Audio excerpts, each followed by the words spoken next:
안녕하세요, 김호준입니다. 지난 일요일 국정원 태스크포스는 국정원 감찰실에서 작성한 댓글 수사 대책 내부 보고서를 확보했습니다. 이 내부의 보고서에 따르면 댓글 수사 대처에 박근혜 정권의 명운이 걸렸으며 진상이 드러나면 국정원이 존폐 위기에 내몰릴 것이라고 자체 분석하고 있습니다. 국정원 스스로 자신들이 한 일이 박근혜 정권과 조직을 무너뜨릴 범죄라는 걸 스스로 잘 알고 있었던 거죠. 그런데 조중동은 최근 검찰의 무리한 수사, 참군인 김관진, 북한만 좋아할 국정원 흔들기 등등의 논리로 이 수사를 끊임없이 흔들려고 노력해 왔죠. 조중동은 왜 그러는 걸까? 이게 무슨 진보 보수의 문제도 아니고 시대의 과제도 아닌데 보수 정당이 이 수사를 정치보복이라고 규정하는 건 동의하지는 않아도 이해는 갑니다. 자신들 집권 시절의 일이고 본인들 정치적 생존이 달렸으니까요. 그런데 조중동은 왜 그러는 걸까? 국정원 스스로도 문 닫을 정도의 범죄라는데 왜 그러는 걸까요? 아시는 분 있으십니까? 왜들 그러는지? 아, 궁금하다. 김호준의 궁금증이었습니다.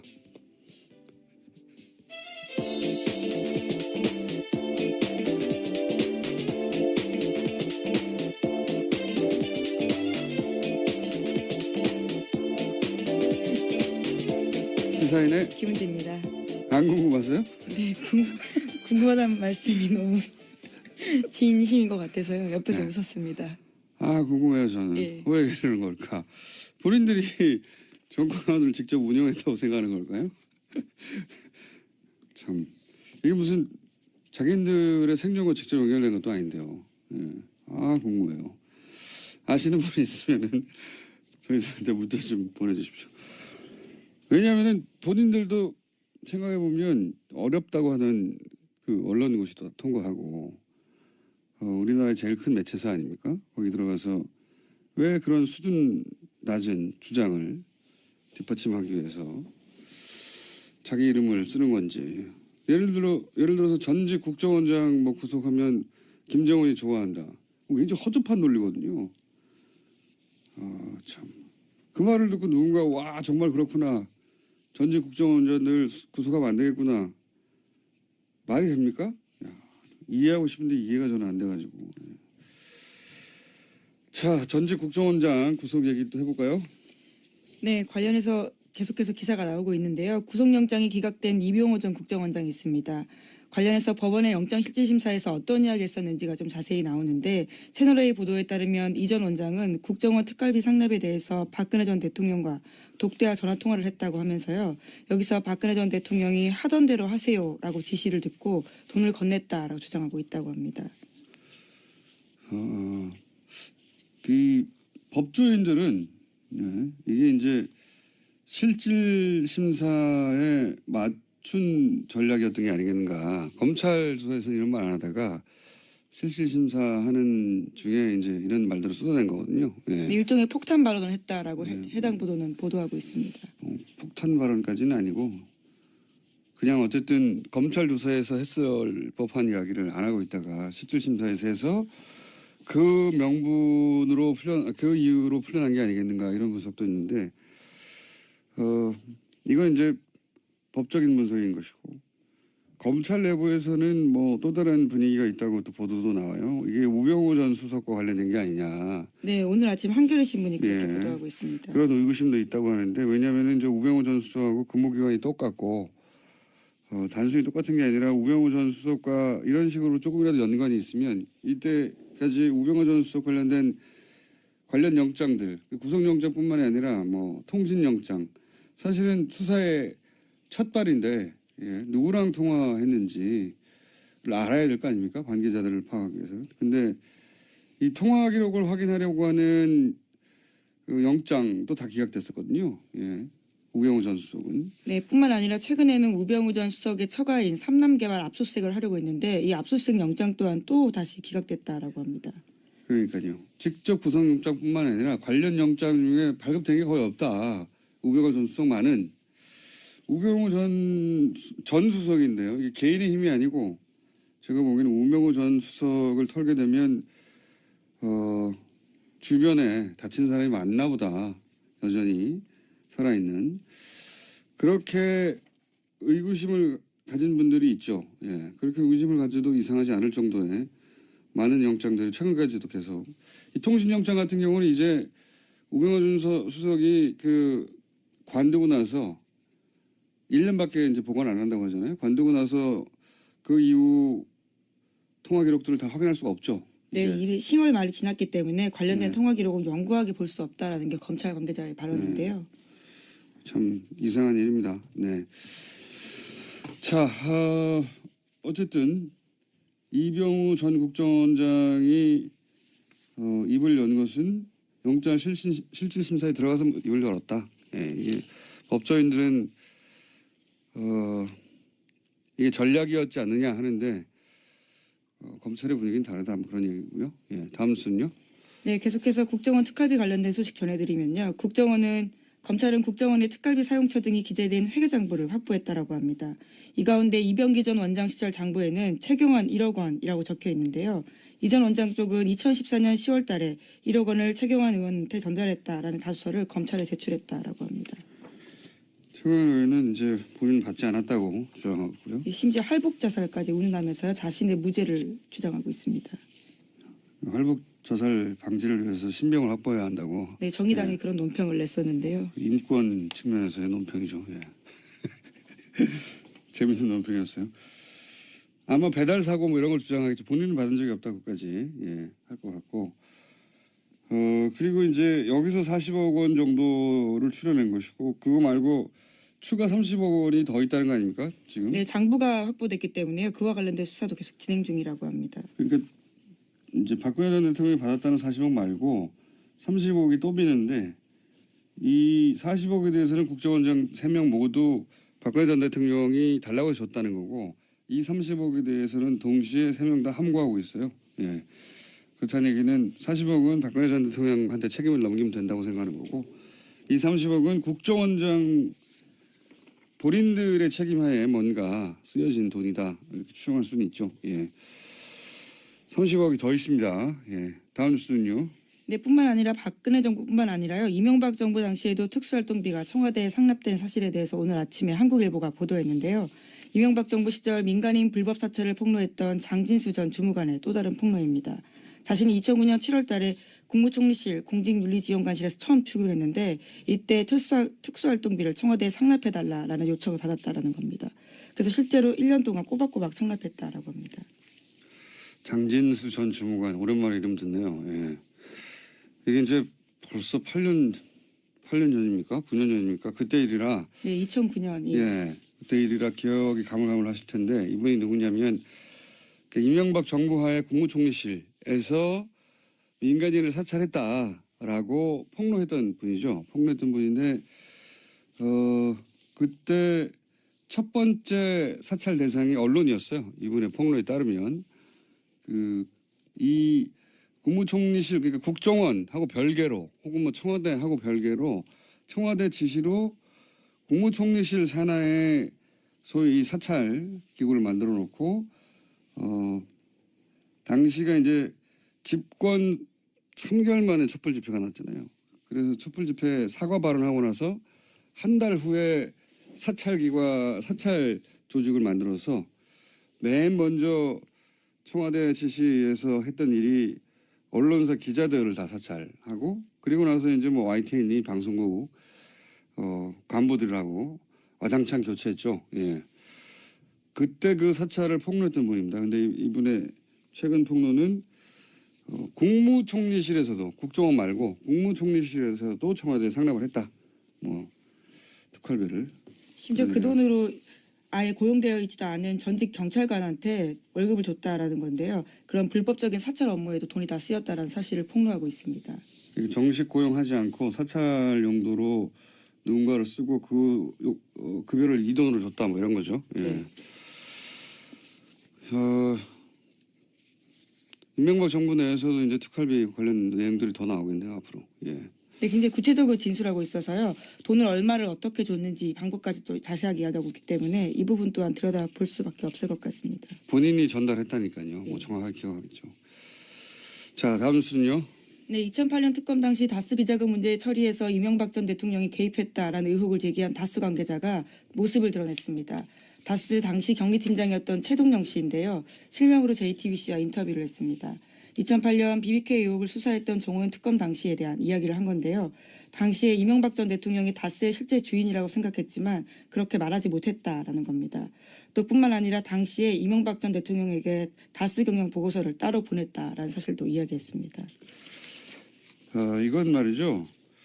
사실은 주진우 기자하고 잠시 후에 좀 더 자세히 얘기 나눠보겠는데 이게 이 발언이 경리팀장에서 나왔다는 게 중요합니다. 예, 돈을 관리하고 있던 경리팀장이 돈 쓰는 걸 보면 알잖아요. 예, 돈을 관리하는 사람, 돈의 주인이 실제 주인이거든요. 예, 이 경리팀장이 당연히 이제 다스는 이명박 전 대통령 거였는데 특검 때는 말을 못했다는 거 하나 하고 그다음에 당시 비자금도 만들어지고 있었다.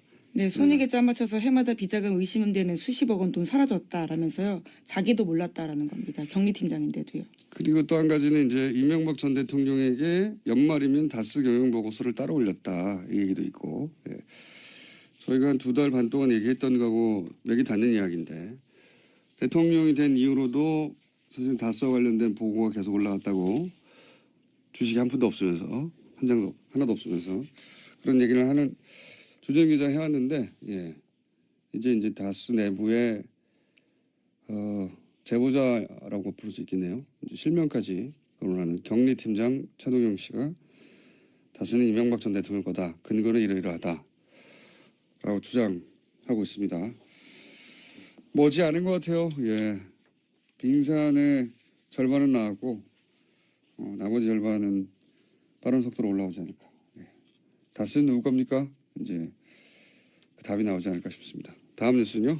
네, 5.18 민주화 운동 당시 또 보도도 있습니다. SBS가 어제 보도했는데요. 5.18 민주화 운동 당시에 헬기 사격이 있었다라고 증언한 사람 가운데 당시 광주에서 선교 활동했던 미국인 목사도 있었습니다. 그런데 전두환 전 대통령이 이 목사의 증언에 강력하게 대응하라라고 지시한 내부 문건이 나왔다라는 건데요. 1995년 그러니까 5.18 관련된 검찰 수사가 진행 중이던 때 미국인 피터슨 목사가 검찰에 출석해서 당시 광주에서 헬기 사격을 목격했다라는 이야기를 했고요. 또 증거물도 제출했습니다. 헬기 사진이었는데요. 이에 대해서 전두환 전 대통령 쪽은 고소를 추진할 정도로 화를 냈다라는 겁니다. 저도 기사 봤는데 이건 우선 헬기 사격 여부는 끝까지 추적을 해야죠. 예. 전두환 씨가 아직도 5.18에 대해서 이런저런 얘기하는데 다시는 5.18 관련해서 북한의 뭐 공작이라느니 아직도 그런 얘기 하는 사람 있지 않습니까? 예. TV조선에서도 그 얘기를 불과 몇 년 전에 했고요. 이런 얘기 못 나오게 해야 되고 또 한 가지는 저도 이 보도를 봤는데 헬기 사격 증언에 전두환 진노, 뭐 강력 대응 지시 이게 이제 꼭지 제목이거든요. 이 진노 이런 거는 이제 성경에 하나님이 화낼 때 쓰는 거예요. 예. 부당한 일이 발생해서 크게 화를 내는 어떤 정당한 분노, 예? 높은 존재, 노인들 할아버지가 진노하셨다 이럴 때 쓰는 거거든요. 이건 그냥 전두환 빡침 이 정도가 맞는 거지. 단어 선택을 잘해야 된다. 진노 아니고요. 예. 네. 신경질을 냈다, 화를 냈다. 네, 차마 보도에 그 단어를 쓸 수가 없어서 그랬던 것 같긴 한데. 그렇다 하더라도 예. 진노가 뭡니까? 네. 예. 동의합니다. 예. 진노할 주체도 아니지만 대상도 아닌 뉘앙스 잘못 사용된 단어 같습니다. 자, 다음 뉴스는요. 네, 류여의 자유한국당 최고위원이 포항 지진은 하늘이 문재인 정부에 주는 경고다라는 발언을 해서 논란이 일고 있습니다. 여당에서는 부적절한 발언이라면서 류 최고위원의 사퇴를 요구하고 있고요. 류 최고위원 쪽은 일부 발언이 왜곡돼 전달됐다면서 반발하고 있습니다. 한번 들어볼까요? 이번 포항 지진에 대한 문 정부에 대한 하늘이 준엄한 경고 그리고 천심이라고 하는 지적들이 나오고 있습니다. 이게 이제 검색어가 한 연이틀 정도 계속해서 관련 검색어 올라왔었는데 본인이 해명을 했죠. 네, 누군가가 제 발언을 왜곡해서 포항 민심을 자극하고 있다라는 건데요. 자신의 발언을 왜곡하는 가짜 뉴스에 대응하겠다라는 이야기도 했습니다. 그래서 이제 자기는 천벌이라는 말을 한 적이 없다. 예, 이렇게 해명을 했는데 하늘이 준 경고하고 천벌하고는 어떻게 다른 겁니까 이게. 가짜 뉴스는 본인이 배포하고 있는 것 같은데. 어쨌든 이 발언으로 한 연이틀 정도 검색어 논란이 있었고 검색에 올라왔었고 제가 보기에는 해명이 될 것 같지는 않네요. 예, 이걸로 누군가 화가 났다면 그 화가 가라앉을 것 같지는 않습니다. 예, 자기 발언을 왜곡했다고 짧은 인터뷰 한번 해봐야 되겠습니다. 예, 어떻게 하늘이 준 경고와 천벌은 다른 것인지. 그런 일이 있었습니다. 네, 다음 순요. 네, 계속해서 포항 이야기 좀 전해드리면요. 포항에서도 계속 여진 일어나고 있습니다. 오늘 오전 6시 5분쯤에도 경북 포항에서 규모 3.6 지진이 발생했는데요. 지금까지 여진이 총 58차례, 그러니까 58차례 일어났다라고 합니다. 그러니까 그 수능 연기 안 했으면 큰일 날 뻔했어요. 예. 근데 또 문제는 일주일 후에도 또 여진이 있는 게 아닌가. 여진이 있을 수도 있죠. 그건 뭐 사람이 예상할 수 없는 일이라. 근데 좀 다른 것은 그럴 수도 있다는 마음을 먹고 그런 예상을 하고 들어가는 것과는 완전히 다르니까요. 여진이 계속 있다고 합니다. 아직도. 자, 다음 뉴스는요. 네, 국민의당 정동영 의원이 당내 반안철수 조직인 가칭 평화개혁연대를 만들겠다고 했습니다. 내일 바른정당과의 통합을 논의하는 당내 워크숍에서 의원들에게 창립 서명을 받아서 공식 출범시키겠다라는 계획인데요. 천정배 의원이 거기에 동참을 하기로 했습니다. 하지만 안철수 대표는 바른정당과 통합 의지를 분명히 하면서요. 안철수 대표와 호남 중진들 사이에 정면 충돌이 일어날 것으로 보입니다. 지난 주말에 잠깐 얘기했지만 안철수 대표 쪽 그림은 이런 거죠. 호남계가 이렇게 반발하는 거를 오히려 저는 반길 거라고 보는 것이 이것이 탈호남의 찬스라고 보는 것이고요. 제가 해석하기에는 바른정당이 반토막 난 것도 흡수에 도움이 된다고 볼 것이고 찬스라고 보는 거죠. 그러면서 이제 영호남, 화합 이런 레토릭, 수사도 사용 가능하고 그러면서 이제 중도 보수를 천명하고 자유한국당 지방선거 이후에 자유한국당이 성과를 못 내면 이탈자가 생길 테니까 중도 보수의 적자가 되겠다. 뭐 이런 그림인 것 같고 유승민 대표도 국민의당과 먼저 합치고 호남계 밀어내고 지방선거 이후에 자유한국당 이탈하면 자신은 새로운 합리적 보수의 적자 뭐 이런 그림인 것 같고요. 비슷한데 차이가 있다면 안철수 대표는 바른정당을 탈호남 중도 보수로 변신하는 도구로 쓰겠다는 거죠. 유승민 대표는 국민의당을 거꾸로 탈영남 합리적 보수로 변신하는 도구로 쓰려는 거고 이게 뜻대로 되겠느냐. 호남계는 만만한가. 홍준표 대표는 가만히 있나. 홍준표 대표도 그림이 있거든요. 제가 보기엔 지방선거 때 시도지사 6석 2석 당선시키고 나서 본인이 보수를 살려낸 적자. 이렇게 보수를 살려낸 사람. 그래서 대표 사퇴하고 대권 준비하겠죠. 다들 계산이 다 있어요. 민주당은 또 가만히 있겠습니까? 지지율도 거의 50% 육박하는데 그런 그림들이 열심히 그려지고 있다. 그런 그림이 그림대로 되는 꼴은 못 봤어요. 제가 못 봤는데 어쨌든 살아야 하니까 각자 열심히 그림을 그리고 있는 중입니다. 다음 뉴스는요. 하나 둘 정도 할 수 있을 것 같습니다. 네, 대법원에서 세월호 참사 당일 진도 해상교통관제센터 CCTV 영상을 삭제한 센터장에 대한 정직 3개월 징계 처분이 적절하다라고 밝혔습니다. 센터장이던 김모 씨가 제기한 정직 취소 소송 상고심에서 김 씨가 승소한 원심을 파기하고 김씨 패소 취지로 사건을 광주고법에 돌려보냈는데요. 김 씨는 세월호 참사 직후에 국회가 사고 당일에 CCTV 자료를 제출하라고 요구하자 영상 원본을 삭제했습니다. 거기에는 일부 관제 요원들이 자거나 놀고 있는 장면들이 담겨 있었기 때문입니다. 저는 이 사건을 좀 더 심각하게 보는 것이 이제 이게 그 사건의 개요는 이런 거거든요. 당시 VTS 관제센터 센터장이 CCTV를 제출하라고 했더니 삭제해버렸다. 왜냐하면 보통 뭐 3명이 근무해야 되는데 하루만 한 사람만 근무하고 2사람은 자고 뭐 이런 장면이 잡혀 있었는데 삭제했다. 그래서 징계를 내렸던데 그게 뭐냐면 3개월 정직이에요. 단순히 3개월 정직. 근데 여기에 대해서 부당하다고 이제 소를 제기해서 처음에는 3개월 징계가 과하다고 했는데 이제 파기환송을 한 거거든요. 네, 그렇죠. 내용은 그런 겁니다. 근데 저는 이게 CCTV를 단순히 삭제했다. 그 행위 자체가 3개월 정직의 대상이 될 만하냐 아니냐 차원에서 따질 것이 아니라 그 당시에 유일한 통제센터란 말이죠. 여기가. 이 세월호라고 하는 사건의 진실을 밝혀내는 조각 일부로 작용할 수 있는 거였어요. 굉장히 중요한 겁니다. 이게. 자신들의 근무 태만을 숨기려고 한 걸로 한정했는데 그렇지 않을 수도 있어요. 왜냐하면 당시 이제 관제센터 세월호하고 주고받았던 그 무선 교신 기록 이게 나중에 편집됐다는 게 언론을 통해서 여러 차례 지적됐지 않습니까? 만약에 CCTV하고 맞춰본다면 뭐가 소위 삭제됐는지 확인할 수도 있을 수 있고요. 그리고 그때 AIS도 사라졌다고 정부에서는 발표했거든요. 근데 그 화면에 뜨는지 아닌지 확인해 볼 수도 있단 말이에요. CCTV를 확대해서. 그러니까 이 CCTV의 삭제는 사실은 세월호와 관련된 진실을 밝혀내는데 중요한 정보가 될 수도 있었던 화상 정보 일부를 유일하게 존재하는 당일날 그걸 삭제한 거예요. 네, 당시 검찰이 김 씨를 또 공영전자 기록 손상 등의 혐의로 기소한 바가 있는데요. 근데 대법원에서는 이 혐의에 대해서 무죄가 난 바가 있습니다. 이 CCTV 영상을 삭제했다는 게 단순히 근무 태만을 숨기려고 했다라고 축소해서 볼 일이 아니라고 저는 보는데 여하간 지금 벌어지고 있는 재판은 그렇습니다. 정직 3개월. 그 CCTV를 삭제는 굉장히 큰 제목 같잖아요. 세월호와 관련돼서.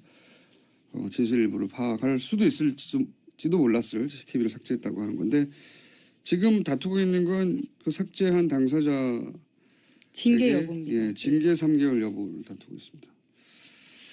이렇게 끝날 일이 아니라고 봅니다. 저는. 자, 트럼프는 어떻게 돼가요? 미국의 핵무기 최고사령관이 트럼프 대통령의 핵공격 지시가 위법적이면 거부하겠다라는 사실을 밝혔는데요. 최근에 미국 내에서 트럼프 대통령의 핵전쟁 개시 권한에 제동을 걸어야 한다라는 의회의 움직임이 있는 상황에서 나온 발언이라서 주목되고 있습니다.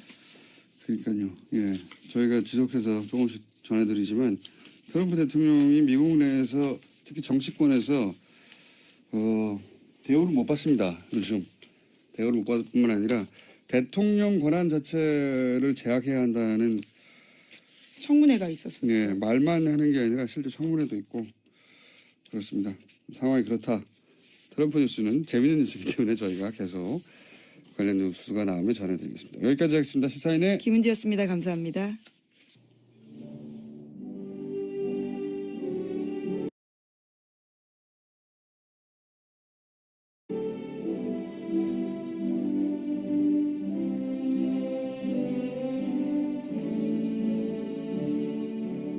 친애하는 국민 여러분 안녕하십니까.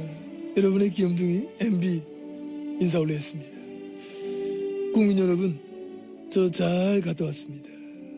아시죠? 저 바레인 갔다 온 거. 그거 가서 나는 우리 대한민국의 발전상과 민주화에 대해서 막 강연을 하고 왔습니다. 국격을 완전 높이 보고 왔습니다. 국격이 막 MB 덕에 팍 높아졌다. 그런 확신을 가지고 있다고 많은 분들이 막 말씀해 주십니다. 참 마음이 좋았습니다. 그리고 저 진우야 여기다 진우 여기 그렇지 여기다. 너 있잖아 간만에 기분이 좋더라. 네 안 보니까 정말 좋더라고 이 자식아. 알아먹어? 근데 말이야 네 SNS에다 뭐라 했어? 카카 어디 갔어요? 아직 먹을 게 있어요? 이거 내 확 그냥 니 내 발행인한테 붙여준 거 있어? 발행인가는데 발에다 주지 못할 망정 말이야. 저걸 내 현직때 확 쳐넣었어야 된 저거 말이야. 저 입을 갖다가 저걸 한 주먹으로 다니고 저거 나봐.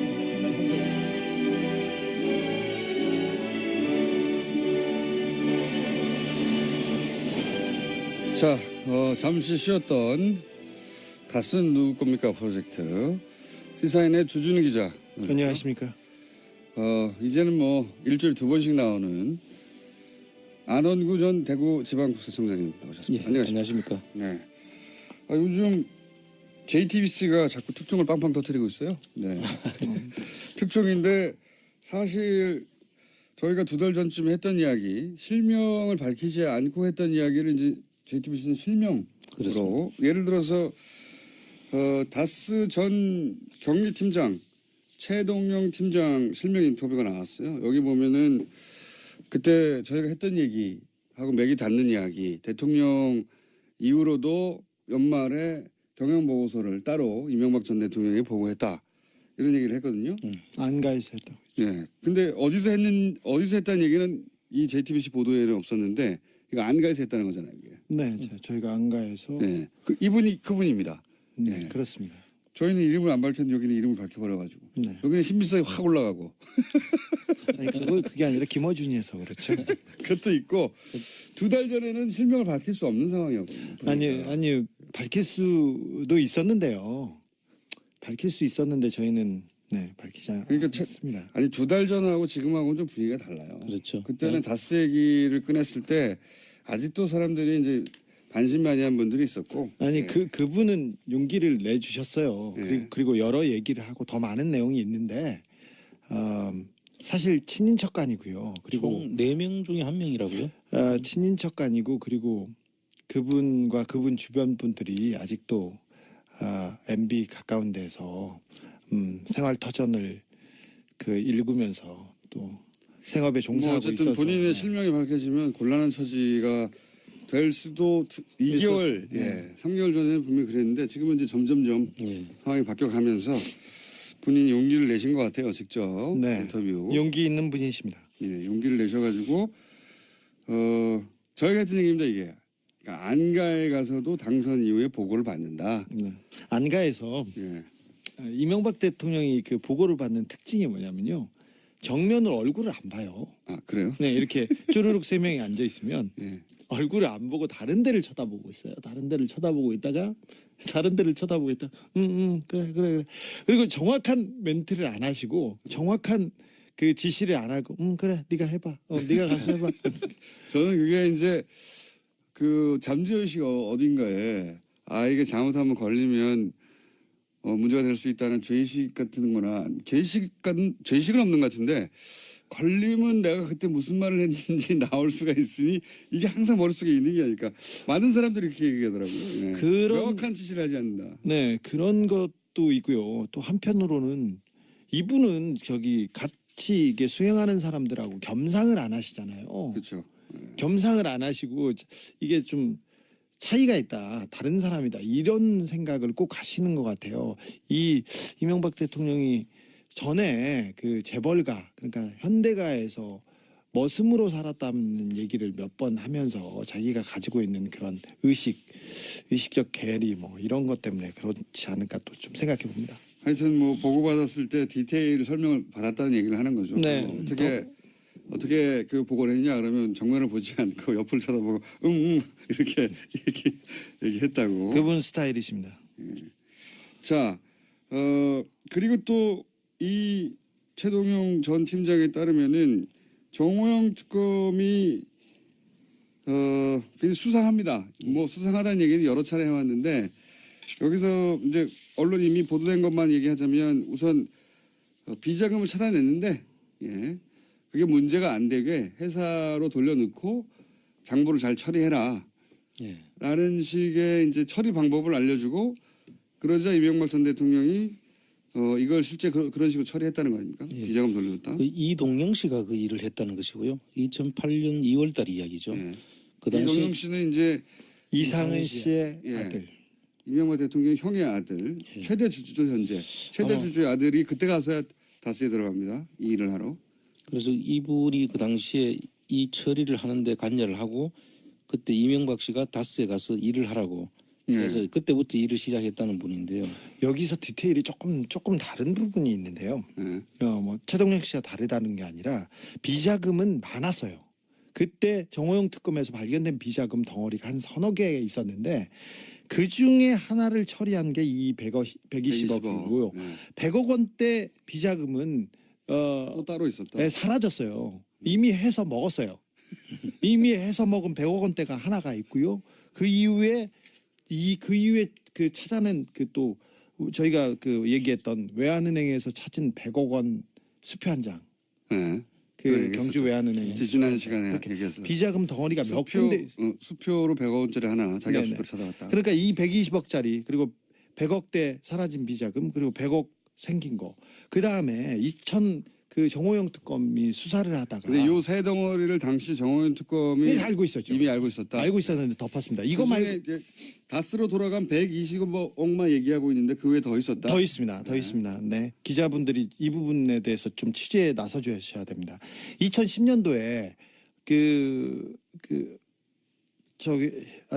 당시에 특검 당시에 그리고 우리 이시영 씨, 각하의 아들 이시영 씨가 삼성동 힐스테이트에서 살고 있었는데 43평 6억 4천만 원 전세를 살고 있었습니다. 근데 그 돈도 이명박 대통령의 비자금입니다. 일부는 이상은 회장이 큰아버지가 빌려줬다 이렇게 얘기했는데 큰어머니는 우리는 돈 준 적 없어요 이렇게 얘기하고요. 그 베란다에서 그냥 놔뒀던 돈을 그냥 갖다 줬다고 이렇게 얘기를 했어요. 그런데 그 큰어머님은 누구 베란다에 놔뒀던 돈을 갖다 놨어요? 이상은 구이동에 있는 이상은 씨 자택에서 베란다에서 돈을 꺼내서 줬다고 얘기했는데 그럼 이상은 씨 돈이라고 봐야 되는데 그게 아니라 자신들 돈이 아니다 그 돈은? 돈이 아니라고 얘기를 했어요. 거기 자기들이 관리만 현금을 하고 있었을 뿐 자기들 돈이 아니다. 네, 6억 4천만 원 중에 그리고 그 청와대에서 나온 국권 화폐 그리고 돈 여기에 특수활동비로 의심될 만한 돈이 또 포함되어 있습니다. 그때 내곡동 사저에도 그런 지금 스토리가 지금 있는데 내곡동 사저를 그 내곡동 사저를 이시영 주전이 씨가 천천히 좀 말 더듬지 말고 너무 많아서요. 비자금 덩어리가 너무 많아서 지금 아니 빨리 말하는 건 좋은데 네. 빨리 말하면 더듬거든요. 죄송해요. 더듬이에요. 근데 자 그리고 내곡동 땅 기억하시죠? 잠깐만 정리하고 자 당시 힐스테이트 네, 이시영 씨 이명박 전 대통령의 아들 이시영 씨가 거주하던 힐스테이트 몇 네. 평? 43평. 43평 얼마? 전세 자금 6억 4천만 원. 전세자금 6억 4천. 대치동에 있는 모 공인중개사에서 돈을 한 번에 냈습니다. 한 번에 냈는데 이 6억 4천이 이명박 전 대통령의 비자금 일부 네, 그리고 이상은 회장이 관리하고 있던 현금 일부 네, 그리고 특활비 일부가 섞여 있을 가능성이 있다. 그렇죠. 그 중에 확실한 거는 뭡니까? 이상은 씨가 관리하고 있던 현금과 비자금 일부일 가능성이 아주 높다. 네. 근데 그 특검에서 이상은 그 회장은 이분은 조사를 제대로 안 하고요. 그 삼성병원 19층에서 누워 있다가 그냥 받았어요. 받았는데 그때 내가 줬다 이렇게 얘기를 했는데 큰어머님께서는 우리는 준 적이 없어요 이렇게 얘기를 했어요. 그러니까 자신들의 재산은 아니다. 네네. 이런 의미다. 준 적이 없다고 얘기했는데 그냥 특검에서 그냥 덮었죠. 덮었다. 네. 이거 말고 차후에 내곡동 땅이 드러나고 내곡동 특검에서도 이시영 씨가 돈을 내는데 그 돈도 청와대에서 온 비자금입니다. 그러니까 그때 해명을 이렇게 했죠.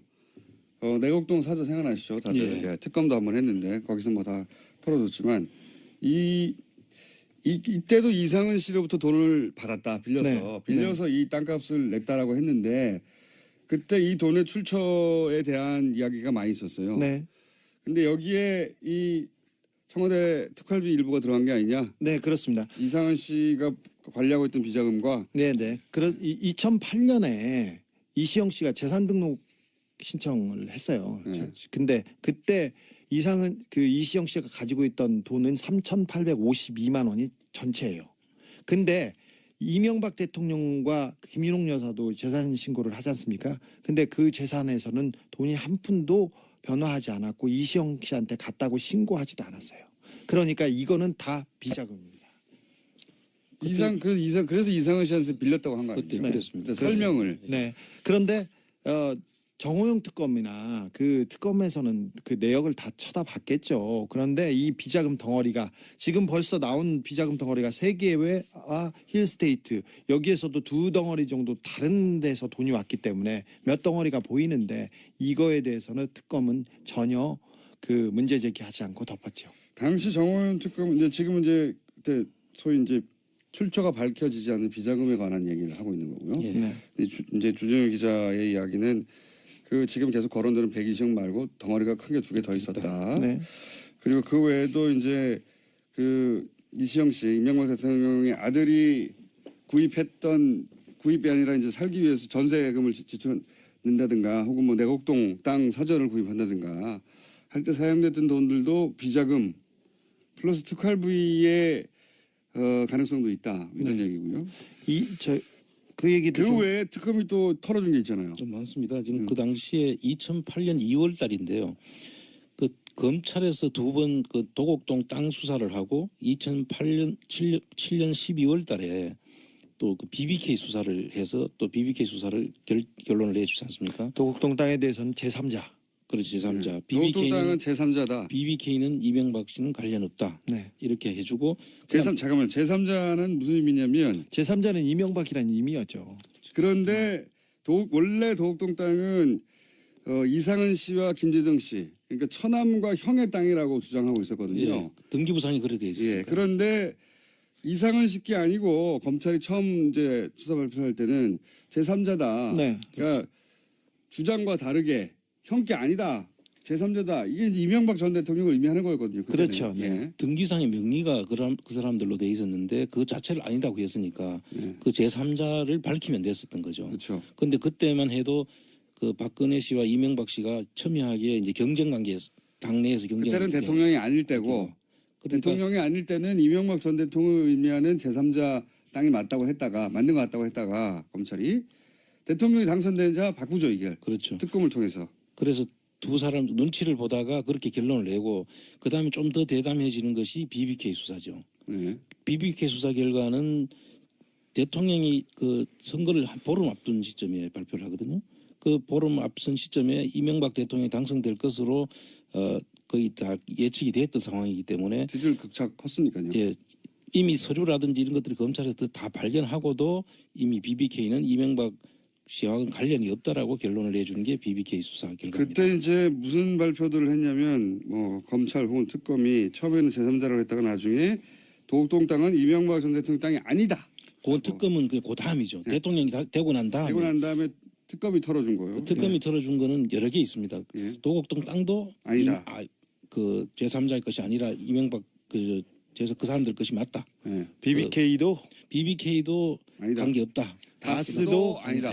그다음에 상암 DMC 관련한 의혹도 아니다. 예. 모든 이명박 관련된 그 의혹은 거짓말이라고 다 털어줬어요. 다 털어줬죠. 예. 도곡동 땅도 아니고 다스도 아니고 상암 DMC 관련 비리도 아니고 BBK도 아니고 아무것도 이명박 전 대통령의 것이 아무 상관이 없다고 네. 특검이 해준 그리고 비자금은 찾았는데 돌려주라고 해서 아무 문제가 없는 것으로 아예 맞습니다. 발표도 안 했고. 비자금을 돌려주라고도 하고 덮기도 했습니다. 예. 이건 그러니까 명백한 범법 행위죠. 당시 정호영 특검은 수사를 한 게 아니라 어떻게 하면 이명박 전 대통령 관련된 모든 혐의점들을 벗게 해주느냐 거기에 초점을 맞췄죠. 거기에 초점을 맞춰서 사실 이명박 대통령을 수사를 했는데 그 꼬리곰탕만 먹고 끝냈었는데 한 2시간 정도 만나서 그 조사를 했다고 하는데 그 시간 밥 먹었다고 하는데 사실 검찰청이나 경찰청에 가가지고 조사받은 사람들은 알아요. 앞에다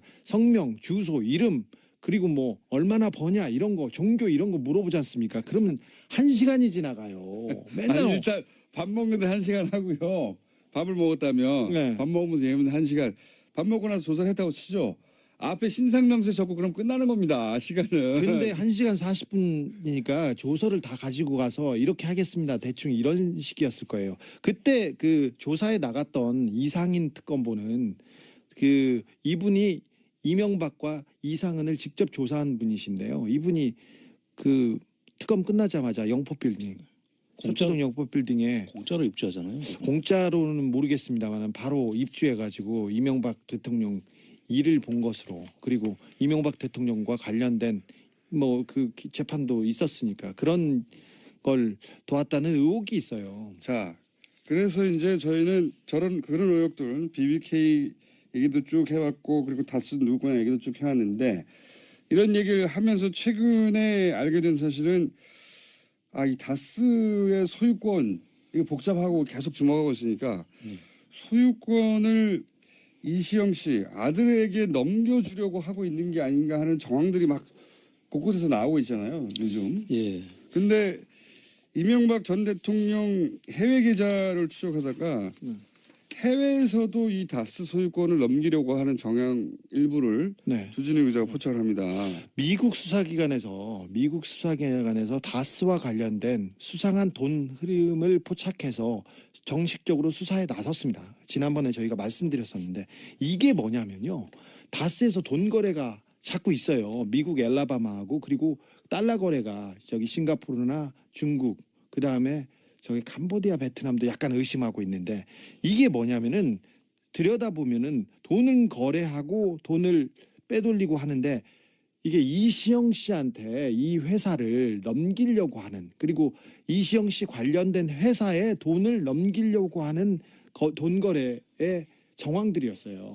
그러니까 이제 이거하고 맞물려 가지고 생각을 해보시면 저희가 일요신문이 보도했던 몇 가지 이상한 징후들 돈이 네. 뭐 1,000억대가 뜬금없이 어떤 회사에 들어갔는데 나중에 장부 잘못이라고 예. 고친다든가 1,000억대가 장부 잘못으로 갑자기 가요. 1,485억이나 되는 돈. 네. 아주 숫자는 정확히 저는 1,000억대라고 하면 얼마라고요? 1,485억이죠. 1,485억의 돈이 뜬금없이 어떤 회사로 계열사 조그만 회사에 들어갔는데 그래서 그걸 누가 차단했어요. 일요신문 기자 한 분이 차단했더니 그분 이름을 제가 앞으로는 얘기해야 되겠네요. 지금 기억이 안 나는데. 강석현 씨죠. 강현석 씨. 광현석 씨. 예. 저기 찾아볼게요. 일요신문 기자가 우연히 그걸 차단합니다. 그래서 우연히 차단했더니 그 회사에서 아니야 이건 장부를 잘못 기재한 거야 하고 고칩니다. 1,000억대인데 네. 1,000억대를 장부를 1,000억 정도는 그럴 수 있죠. 이명박 각하를 지금 어떻게 보시고 그러세요? 호연직이. 그런데 그래서 이게 이상하다라고 이제 처음에 발견했을 때는 하는데 이게 이제 해외 계좌 추적하고 맞물려 생각해 보면 주진우 기자가 이제 그 해외 갔다 와서 그 미국의 수사기관으로부터 입수한 정보는 이게 여러 가지 돈 흐름이 해외에서 있는데 이걸 이시영 씨에게 이 돈을 주려고 하는 그래서 뭐 세탁하거나 하는 그런 흐름으로 보고 있는 거예요. 네네네. 지금. 회사를 건네려고. 다음에 하는 이건 그런. 전반적으로 한번 다시 정리를 한번 해야 되는데요. 네. 지금 그 자금들이 흘러가는 과정들을 보면 주로 대기업들이 해외에 돈을 투자를 하고 투자 실패를 하고 거기서 검은머리 외국인이나 이쪽에서 그 지정한 사람의 명의로 회사가 넘어가는 경우가 있고요. 네. 또 이 케이스는 제가 볼 때는 다스하고 알리바마에 있는 다스하고 이쪽 자회사들 알리바바. 예. 그쪽에서 알라바마. 엘라바마 엘라바마. 그 회사하고 거래해서 좀 소위 이전 가격 조작이라는 그런 방법이 있습니다. 가격을 정상 가격보다 높여서 그렇죠. 그쪽에 사주는 방법이죠. 네. 그래서 그 돈 차익이 남잖아요. 차익이 남는 것을 이제 비자금으로 빼는 그런 네. 수법인데요. 아마 그런 자금들이 있고 지금 승계자금 관련해서는 아마 지금 대한민국에서 벌어진 모든 수법들이 여기에 총동원되어 있다는 것이 제가 지금 파악하고 있는 그러니까 정황인데 이제 예를 들어서 삼성 에버랜드 같은 경우에는 자식에게 현금 한 번 주고 그 돈으로 이제 전환사채 등등의 방법으로 돈을 불려서 몇 조를 만들어서 회사를 먹는 거 아닙니까? 그렇죠. 그런데 그 이후로 이게 문제가 되니까 재벌들이 뭐 재단을 설립해서 넘겨주고. 재단에 주식을 기부한 다음에 잘 생각해보세요. 청계재단하고 비슷해요.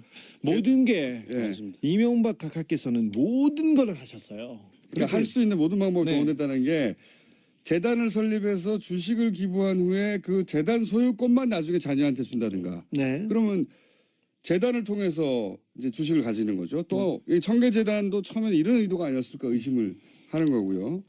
그리고 또 하나는 지금 계속 조금씩 밝혀지고 있는 회사 하나를 정해가지고 지금 이제 회사 하나 SM이라는 회사가 정해졌죠. 예. 아들이 그 회사를 소유하게 한 다음에 그 회사한테 계속 일감도 몰아주고 일도 다 주면 됩니다. 그걸로. 그렇죠. 인수합병 해가지고 계속 아들의 조그만 회사를 계속 키우는 거죠. 네. 그런 다음에 이 회사가 나중에 본사를 먹는 거죠. 그렇죠. 네. 그리고 예. 미국, 중국, 인도, 체코 해외 법인이 있는데 해외 법인의 덩치를 계속 키우고 있습니다. 근데 그 해외 법인의 주인이 하나씩 둘씩 이시영 씨한테 넘어가고 있습니다. 그러니까요. 지금 다스를 하도 들여다보고 있으니까 어떻게 넘겨줄 것인지 지금 이 부분은 고민하다가 전반적인 정리를 한번 다시 해서 우리 국민들이 쉽게 알 수 있도록 제가 한번 정리를 해드리겠습니다. 금요일 날까지 정리하시겠습니까? 네. 다스가 넘어가고 있다. 이겁니다. 현재. 안홍구 청장 주진우 기자였습니다. 끝났어요? 아니 이제 얘기를 하려면 끝내면 어떡해.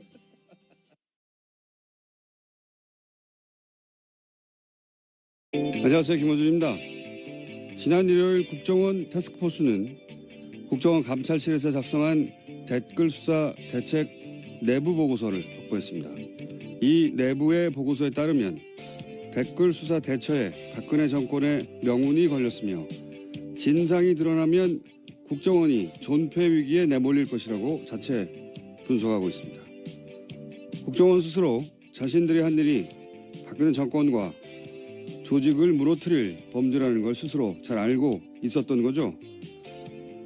그런데 조중동은 최근 검찰의 무리한 수사, 참군인 김관진, 북한만 좋아할 국정원 흔들기 등등의 논리로 이 수사를 끊임없이 흔들려고 노력해 왔죠. 조중동은 왜 그러는 걸까? 이게 무슨 진보 보수의 문제도 아니고 시대의 과제도 아닌데 보수 정당이 이 수사를 정치 보복이라고 규정하는 건 동의하지는 않아도 이해는 갑니다. 자신들 집권 시절의 일이고 본인들 정치적 생존이 달렸으니까요. 그런데 조중동은 왜 그러는 걸까? 국정원 스스로도 문 닫을 정도의 범죄라는데 왜 그러는 걸까요? 아시는 분 있으십니까? 왜들 그러는지? 아, 궁금하다. 김호준의 궁금증이었습니다.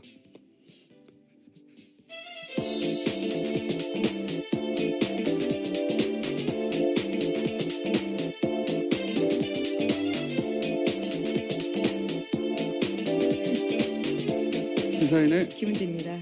안 궁금하세요? 네, 궁금하다는 말씀이 너무 진심인 것 같아서요. 옆에서 네. 웃었습니다. 아, 궁금해요, 저는. 예. 왜 이러는 걸까? 본인들이 정권을 직접 운영했다고 생각하는 걸까요? 참. 이게 무슨 자기들의 생존과 직접 연결된 것도 아닌데요. 예. 아, 궁금해요. 아시는 분 있으면은 저희한테 문자 좀 보내주십시오. 왜냐하면은 본인들도 생각해보면 어렵다고 하는 그 언론고시 통과하고 우리나라의 제일 큰 매체사 아닙니까? 거기 들어가서 왜 그런 수준 낮은 주장을 뒷받침하기 위해서 자기 이름을 쓰는 건지. 예를 들어서 전직 국정원장 뭐 구속하면 김정은이 좋아한다. 굉장히 허접한 논리거든요. 아, 참. 그 말을 듣고 누군가 와 정말 그렇구나. 전직 국정원장들 구속하면 안 되겠구나. 말이 됩니까? 야, 이해하고 싶은데 이해가 저는 안 돼가지고. 자, 전직 국정원장 구속 얘기 또 해볼까요? 네, 관련해서 계속해서 기사가 나오고 있는데요. 구속영장이 기각된 이병호 전 국정원장이 있습니다. 관련해서 법원의 영장실질심사에서 어떤 이야기를 했었는지가 좀 자세히 나오는데 채널A 보도에 따르면 이 전 원장은 국정원 특갈비 상납에 대해서 박근혜 전 대통령과 독대와 전화통화를 했다고 하면서요. 여기서 박근혜 전 대통령이 하던 대로 하세요라고 지시를 듣고 돈을 건넸다라고 주장하고 있다고 합니다. 그 법조인들은 네, 이게 이제 실질심사에 그렇게 말하지 못했다라는 겁니다. 또 뿐만 아니라 당시에 이명박 전 대통령에게 다스 경영 보고서를 따로 보냈다라는 사실도 이야기했습니다. 이건 말이죠. 사실은 주진우 기자하고 잠시 후에 좀 더 자세히 얘기 나눠보겠는데 이게 이 발언이 격리팀장에서 나왔다는 게 중요합니다. 예, 돈을 관리하고 있던 격리팀장이 돈 쓰는 걸 보면 알잖아요. 예. 돈을 관리하는 사람, 돈의 주인이 실제 주인이거든요. 예. 이 격리팀장이 당연히 이제 다스는 이명박 전 대통령 거였는데 특검 때는 말을 못했다는 거 하나 하고 그다음에 당시 비자금도 만들어지고 있었다. 네, 손익에 짜맞춰서 해마다 비자금 의심되는 수십억 원 돈 사라졌다라면서요. 자기도 몰랐다라는 겁니다. 격리팀장인데도요. 그리고 또 한 가지는 이제 이명박 전 대통령에게 연말이면 다스 경영 보고서를 따로 올렸다 이 얘기도 있고. 예. 저희가 한 2달 반 동안 얘기했던 거하고 맥이 닿는 이야기인데 대통령이 된 이후로도 사실 다스와 관련된 보고가 계속 올라갔다고 주식이 한 푼도 없으면서 한 장도 하나도 없으면서 그런 얘기를 하는 주전 기자 해왔는데 예. 이제 다스 내부에 제보자라고 부를 수 있겠네요. 이제 실명까지 거론하는 경리팀장 차동영 씨가 다스는 이명박 전 대통령 거다. 근거는 이러이러하다. 라고 주장하고 있습니다. 머지 않은 것 같아요. 예. 빙산의 절반은 나왔고 나머지 절반은 빠른 속도로 올라오지 않을까. 예. 다스는 누구 겁니까? 이제 그 답이 나오지 않을까 싶습니다. 다음 뉴스는요.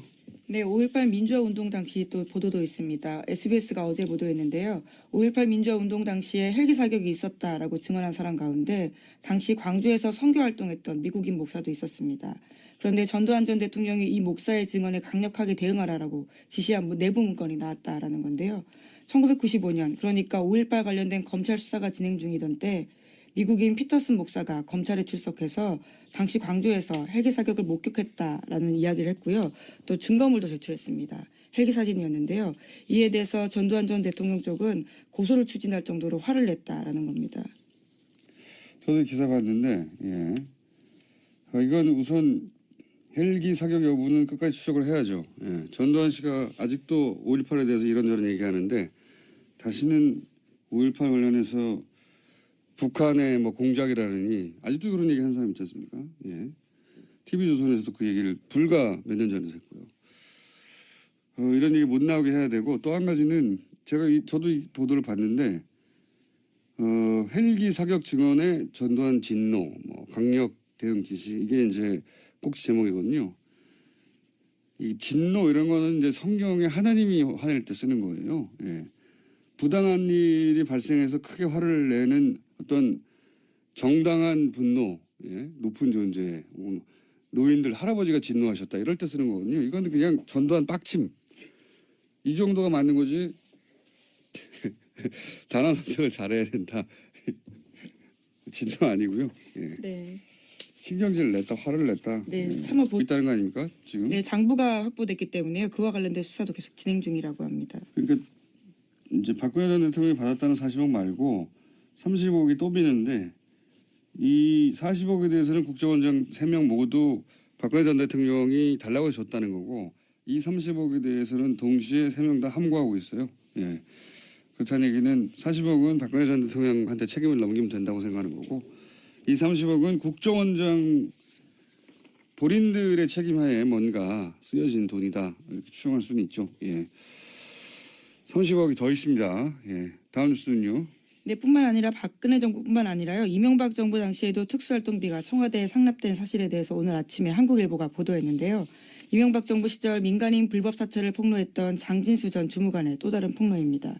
자신이 2009년 7월 달에 국무총리실 공직윤리지원관실에서 처음 출근했는데 이때 특수활동비를 청와대에 상납해달라라는 요청을 받았다라는 겁니다. 그래서 실제로 1년 동안 꼬박꼬박 상납했다라고 합니다. 장진수 전 주무관 오랜만에 이름 듣네요. 예.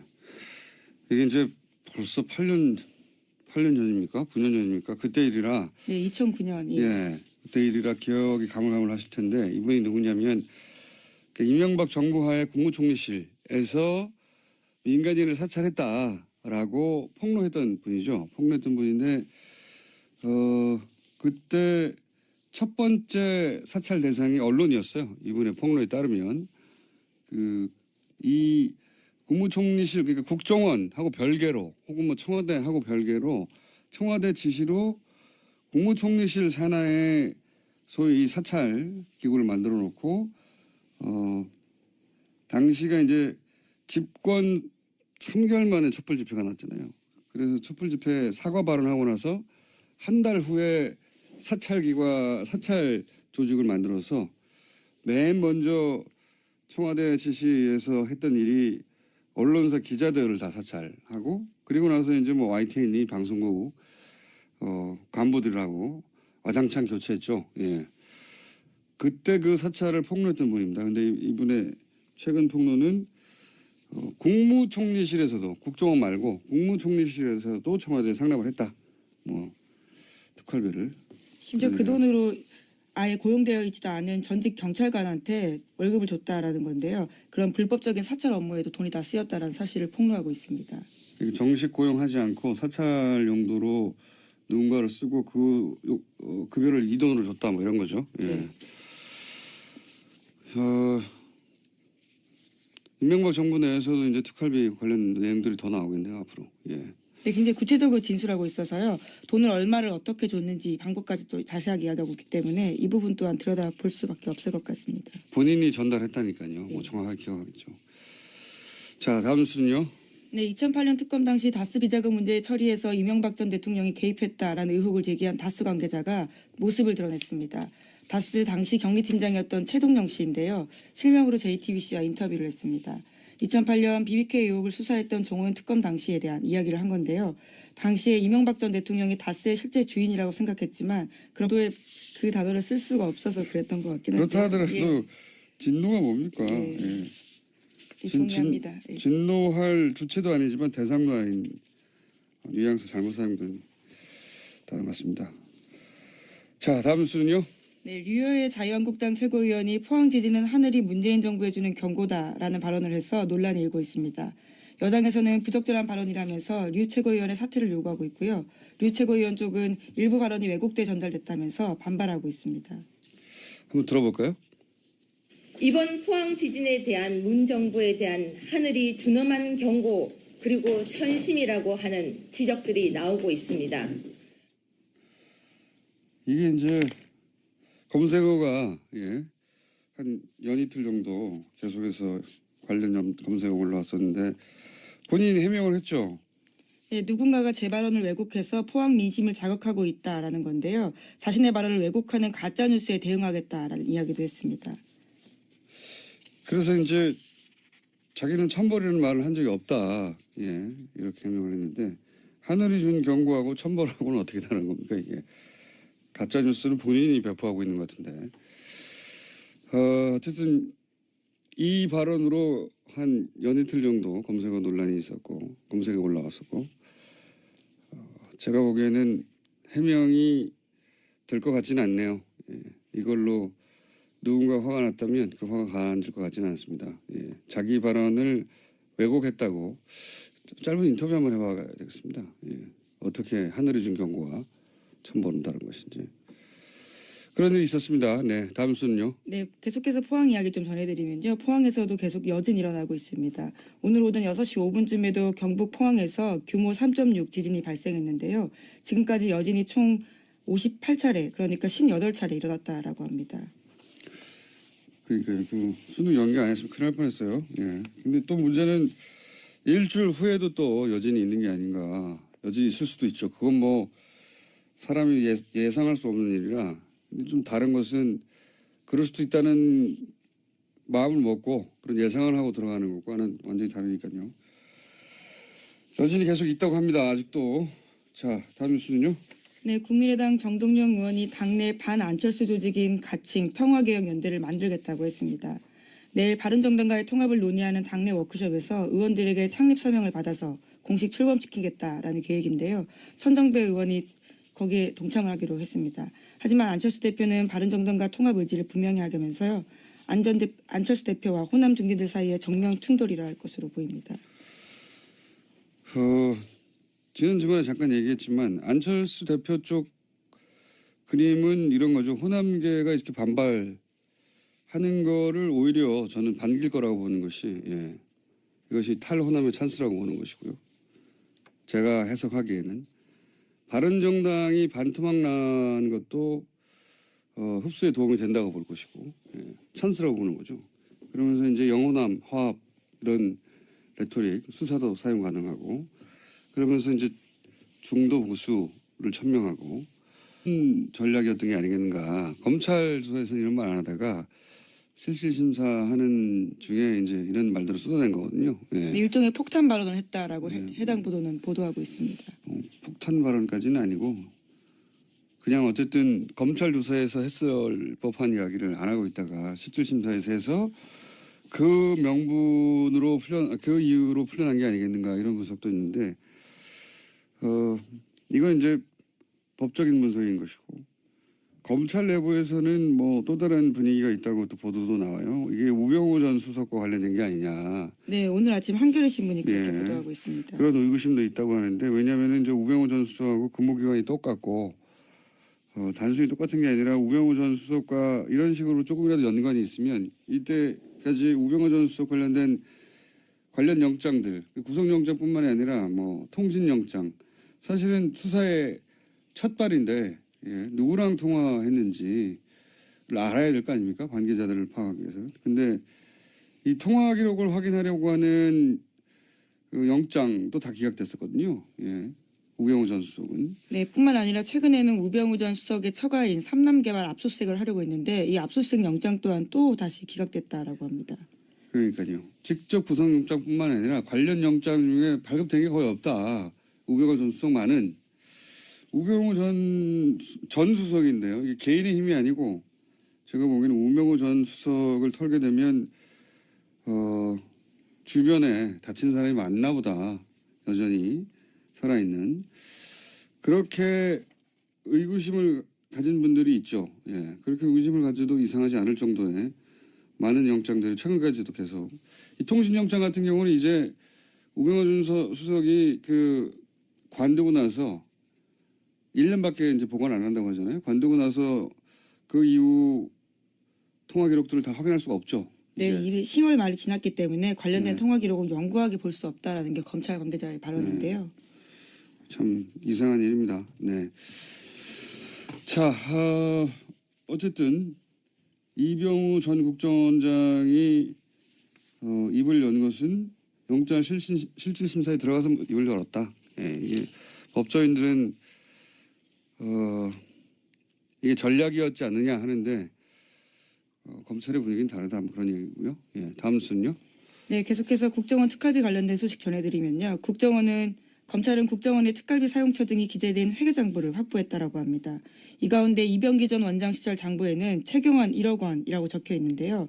이 전 원장 쪽은 2014년 10월 달에 1억 원을 최경환 의원한테 전달했다라는 자수서를 검찰에 제출했다라고 합니다.